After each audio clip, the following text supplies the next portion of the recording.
Have you ever felt like you live surrounded by smiles that don't belong to the heart, words that don't carry truth, and promises that disappear in the wind? That silent pain of realizing that masks are everywhere creates anxiety, mistrust, and a deep sense of exhaustion. It's as if the world were a stage and you are forced to guess who is real and who is only playing a role.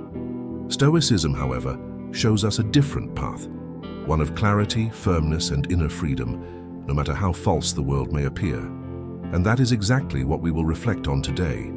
How to protect yourself without closing your heart, how to observe without paranoia, and how to build an inner fortress that no lie can penetrate. Maybe you've arrived here because you've already been disappointed too many times, or maybe because you feel like you trust too quickly and end up hurt.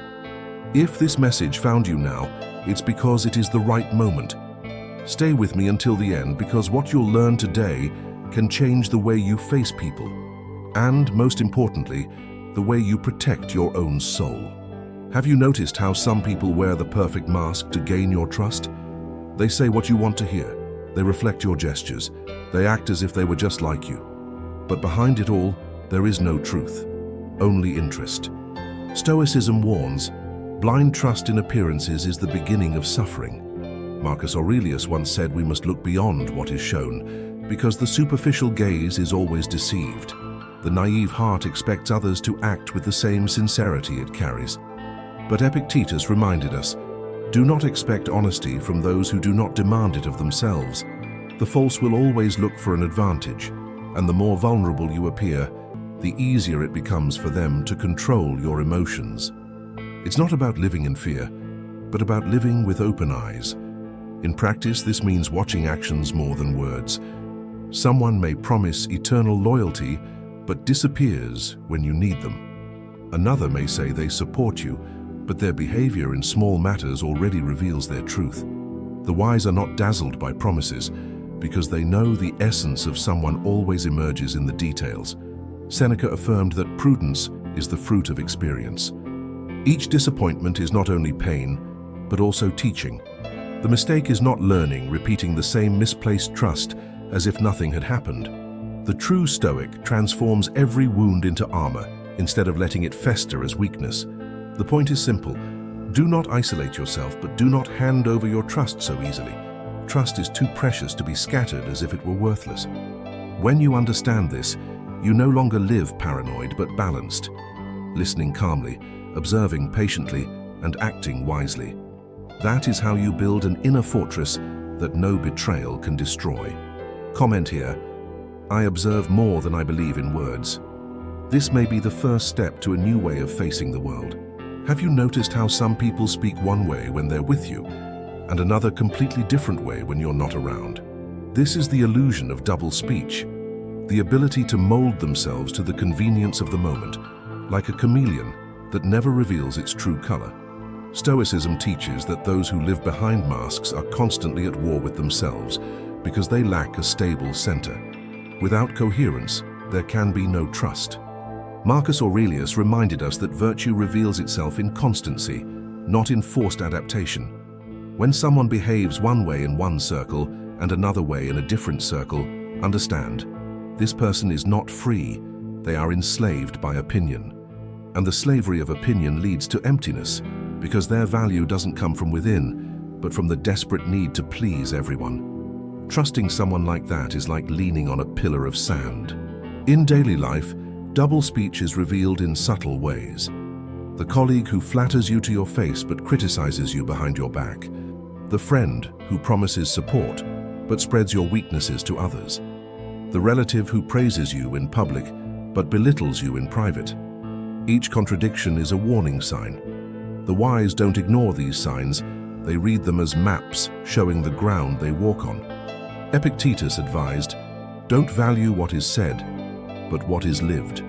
If someone must change their speech depending on the audience, it's because they have no truth to stand on. Inner strength is proven by speaking the same words in any place, showing the same posture before any audience. This coherence is rare, and for that reason priceless. Stoicism also invites us to adjust our own conduct. Don't fall into the same mistake of living double-faced, shaping yourself to others just to be accepted. This creates anxiety because you start living outwardly and not inwardly. True freedom lies in being whole, even if it bothers, even if it doesn't please. The false may win applause in the moment, but the authentic builds respect that lasts. Now that you understand the danger of double speech, let's move to something even deeper. How the constant need for approval opens the doors to manipulation. Have you ever felt the exhausting need to please everyone, as if your peace depended on what others think of you? This endless chase for approval is fertile ground where falseness thrives. The manipulator sees your thirst for recognition and feeds it with crumbs of attention in exchange for your silence, your submission, or your blind trust. Stoicism warns, whoever depends on applause loses command over their own life. Marcus Aurelius reminded us that people's opinions are as unstable as the wind. Today they praise you, tomorrow they condemn you. If your sense of worth depends on that, you'll be blown around like a leaf without roots. The true Stoic builds strength, not on what others say, but on what he cultivates within. And here lies the truth. If your peace can be bought with compliments, then it was never truly yours. In daily life, this appears in subtle ways. When you overwork yourself just to be recognized, when you silence your truth to avoid displeasing others, or when you feel small because the expected praise didn't come. Every one of these actions proves that you've handed over your emotional power to someone else, and the one who controls your need for approval controls you. Epictetus said, "If you wish to please, you become a slave to whoever may be offended." This is the harsh reality many never realize. As long as you crave acceptance, you become manipulable, willing to accept any condition just to avoid rejection. True freedom begins when you no longer fear being rejected, because you know your essence doesn't depend on claps or boos. Stoicism gives us a practical exercise. Ask yourself, am I doing this out of conviction or out of a desire to please? This simple question is liberating because it places you back at the center of truth. Living outwardly creates anxiety. Living inwardly creates peace. Respect is found not in pleasing everyone, but in being coherent with your own values. Comment here, I choose to be whole, even if it costs approval. This declaration is more than a phrase. It is a Stoic practice that can inspire others caught in the same trap. How many times have you realized that someone was by your side, yet not truly with you? That is the false friend, the one who shows up for the celebrations but disappears in times of pain, who smiles when you succeed, but grows silent when you fall. Stoicism warns us not to confuse presence with loyalty, because not every companion is sincere, and not every silence means absence. Seneca said that true friendship proves itself in hardship, not in abundance. The false friend is like a shadow, present only when there is light, but when darkness comes they vanish, and it is in those moments that you discover who is truly willing to walk beside you. To trust someone who only remains in times of ease is to condemn yourself to loneliness when the storm arrives. In everyday life, this reveals itself in subtle ways. The friend who celebrates your victories but secretly envies you. The colleague who acts available but avoids responsibility when real effort is required. The person who says, "You can count on me," but never lifts a finger when you need it most. These are signs of convenience, and convenience never sustains real bonds. Marcus Aurelius reminded us that we should surround ourselves with people who elevate us, not those who drain us. When you notice that someone only takes your energy but never adds to it, you are facing a presence without essence. The wise learn to be grateful for the time lived, but do not hesitate to distance themselves from those who weaken their inner strength. The challenge, however, is not becoming cynical. Stoicism does not tell you to distrust everyone, but to evaluate each relationship with prudence. A true friend does not need constant tests. Their coherence speaks for them. They don't disappear in hardships, don't compete with your victories, and don't pretend feelings they don't have. Recognizing this difference is how you protect yourself from the deepest wounds of the soul. Now that you understand how false friendship can erode trust, let us explore in the next topic how subtle lies infiltrate daily life and lead the mind away from truth. Have you noticed how it's often not the great betrayal that destroys trust, but the small lies? It's the promise not kept, the word given and forgotten, the excuse that doesn't quite add up. They may seem insignificant, but little by little they erode the foundation of any relationship. Stoicism teaches us that lies are never harmless details. They always leave behind a trail that exposes the weakness of those who live by them. Seneca once said that nothing is more shameful than being caught in contradiction, because lies demand memory, while truth stands on its own. Those who need to invent different versions are always tired, always fragile, always afraid of being exposed. To trust people who constantly twist their words is like building your house on quicksand. In practice, these subtle lies appear in everyday phrases. I'll do it tomorrow. Don't worry, I'll take care of it. I was too busy to help. Words that sound ordinary but repeated over time reveal lack of commitment. The wise pay attention not just to what is said, but to the alignment between words and actions. This alignment is the true measure of character. Marcus Aurelius advised, "Flee from falsehood as from poison." Just as we guard our bodies against toxins, we must protect our minds from those who do not honor their word. When we tolerate small lies, we open the door to larger ones. And the heart that grows accustomed to subtle deceptions soon becomes a prisoner of greater betrayals. But this lesson is not just about others, it is also about ourselves. How often do we use small excuses to avoid facing reality? Stoicism calls us to live in integrity, because each lie, no matter how small, weakens us inside. Truth may be painful, but it is truth that strengthens the soul. Comment here. I choose truth, even when it hurts. This is more than a comment. It is a public declaration of commitment to clarity, both with yourself and with others. Have you noticed how silence unsettles those who thrive on falsehood? The deceitful need gaps, too many words and details they can twist. But when you choose strategic silence, you take away the very fuel they depend on. Stoicism teaches us that not every response must be spoken, because often the greatest strength lies in refusing to be dragged into another's game. Epictetus reminded us, it's not what they say about you that matters, but how you respond. Silence proves that you master yourself. When someone speaks behind your back, the impulse may be to defend or retaliate, but the wise know every word wasted on justifying yourself is energy given to the deceiver. In such cases, silence becomes your shield. In daily life, this power reveals itself in simple ways. When someone tries to provoke you into a pointless argument, silence breaks the chain. When lies spread, serenity shows that you are unshaken. When criticism flies like arrows, your lack of reaction disarms the aggressor. Silence is not passivity, it is strategy. Seneca said that silence often speaks louder than speeches because it reveals self-control. Those who shout show desperation, those who remain calm show balance. The Stoic learns to wield silence like a sword, with precision, never carelessly. It is not about remaining quiet always, but about choosing wisely when to speak and when to hold back. This practice not only protects but also strengthens. When you stop reacting to everything, you discover that most provocations lose their power. The false want you to explode, to tire yourself, to justify endlessly. But when you remain firm and quiet, they wither. In this way, silence becomes victory without battle.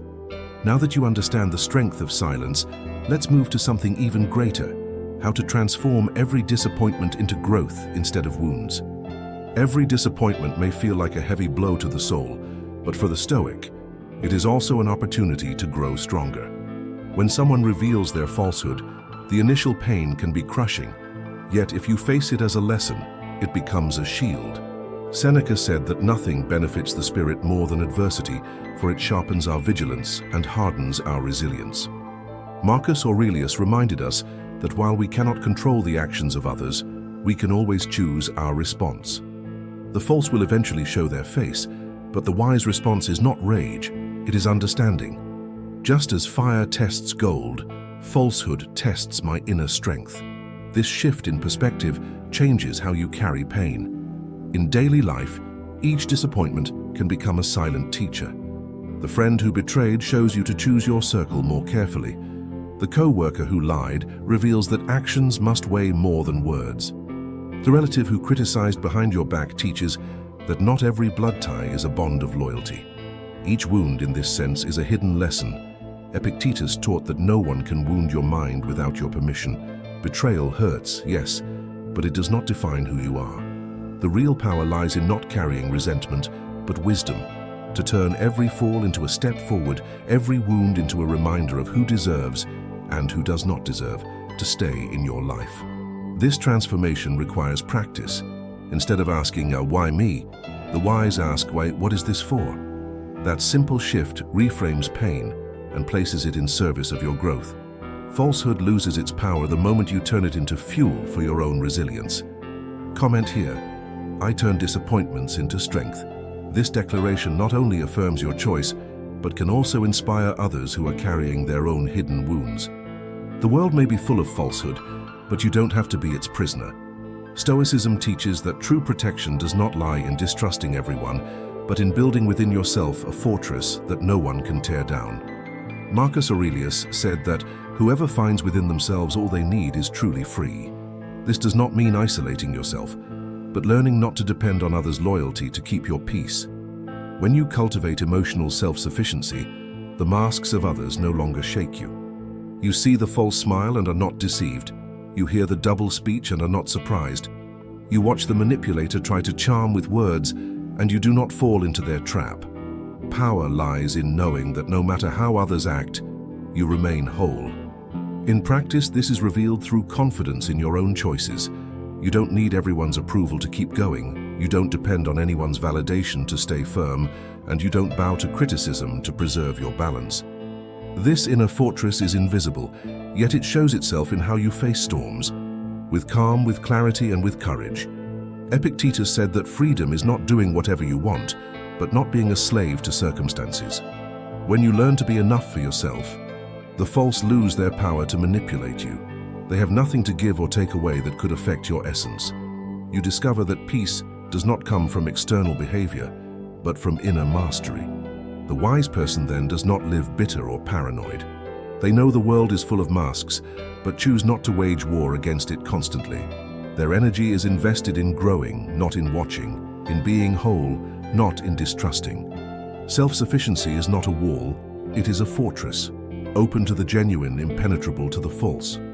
Now that you understand how Stoicism guides us in the face of falsehood, you can see that every mask unveiled is not only pain, but also liberation. When you learn not to trust blindly, to read the signs, to use silence as a shield, and to turn disappointments into strength, you realize there is nothing to fear from deceit, because your mind becomes free and your soul unshakable. Clarity begins when you stop trying to control others and start mastering yourself. So let me ask you a question that could change your day. What habit could you change today, simply by looking at it differently? Maybe it's trusting too quickly, constantly seeking approval, or fearing loneliness. Stoicism teaches us that every habit can be reframed, and that every choice made with awareness opens the door to a more stable, integral, and peaceful life. True power is never outside, it is always within.